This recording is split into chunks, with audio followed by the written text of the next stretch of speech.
Welcome. This is David Boles, Human Meme. Today's topic, Leda and the Swan.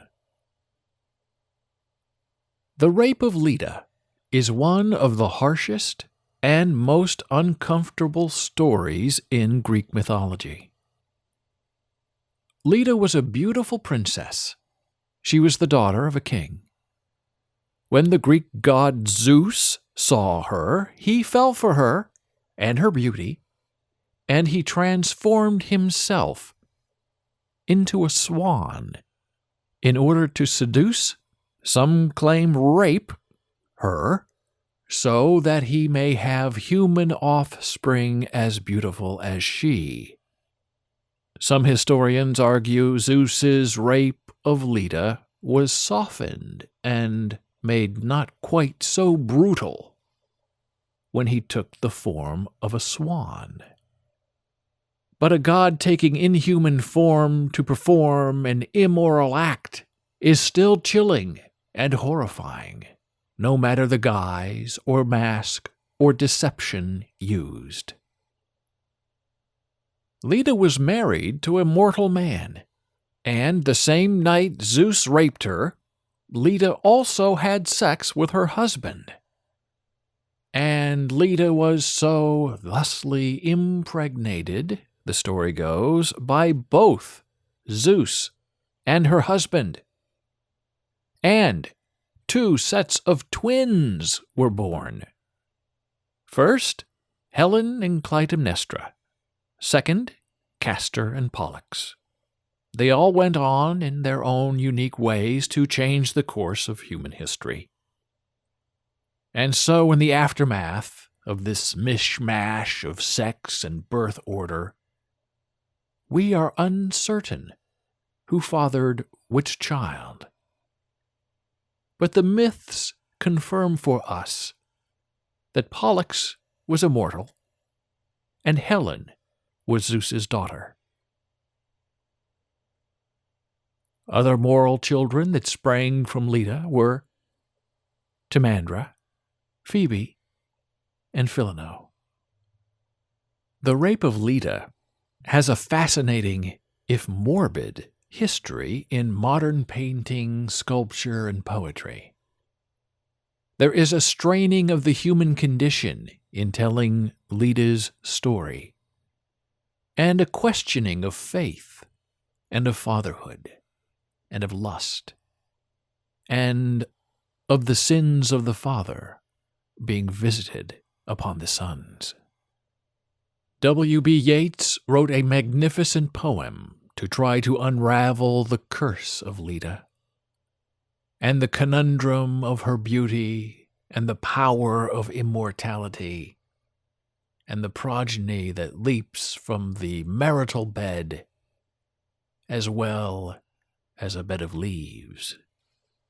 A sudden blow, the great wings beating still above the staggering girl, her thighs caressed by the dark webs, her nape caught in his bill.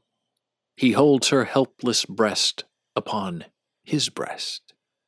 How can those terrified, vague fingers push the feathered glory from her loosening thighs? And how can body, laid in that white rush, but feel the strange heart beating where it lies?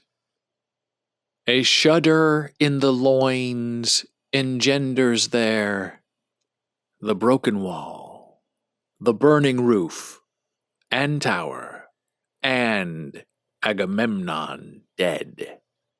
Being so caught up, so mastered by the brute blood of the air, did she put on his knowledge with his power before the indifferent beak could let her drop. And so here we are today, together, still left to wonder about Leda, and to ask what she knew and what she thought she knew, and how she felt about being used and abused. For who? What? How? Why was she born to be that? And that is why Leda is such a powerful meme, a cultural icon of unwanted persecution. She is a human touchstone of dismay.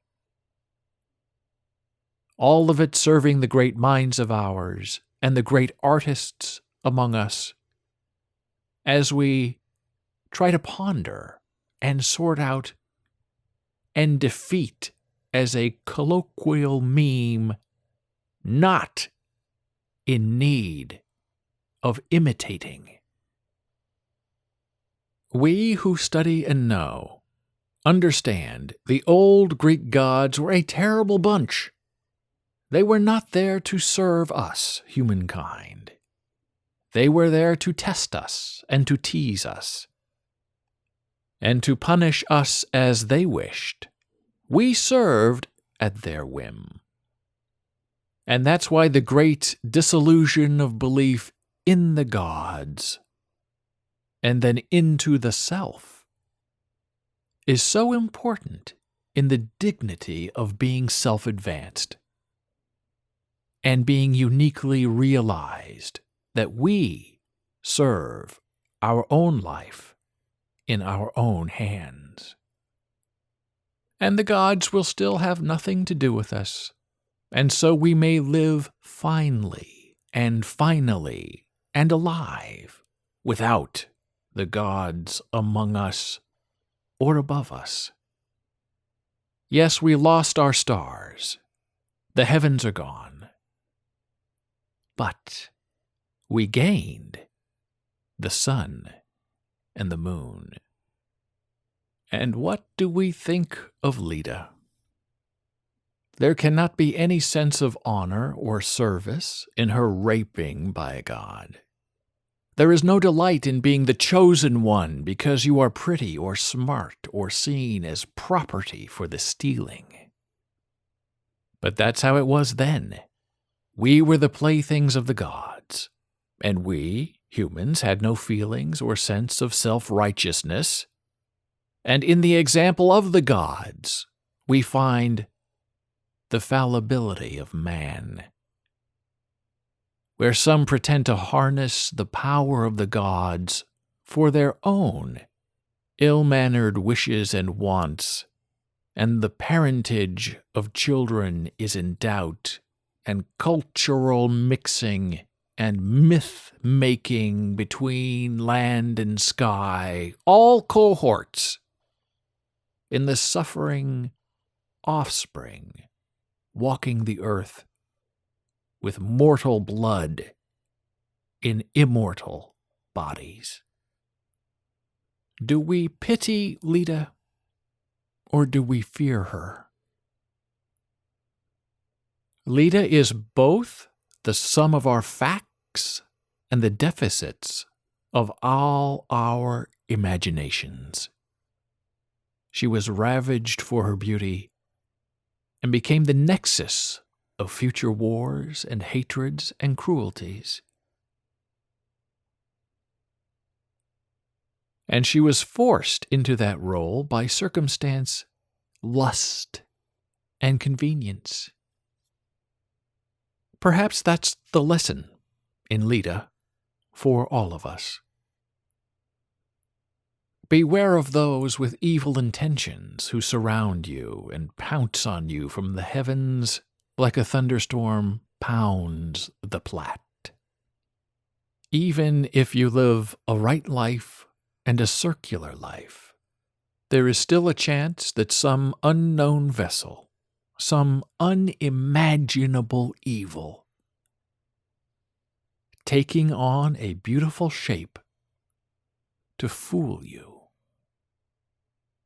and will take you and will forever change who you are and what you were intended to become.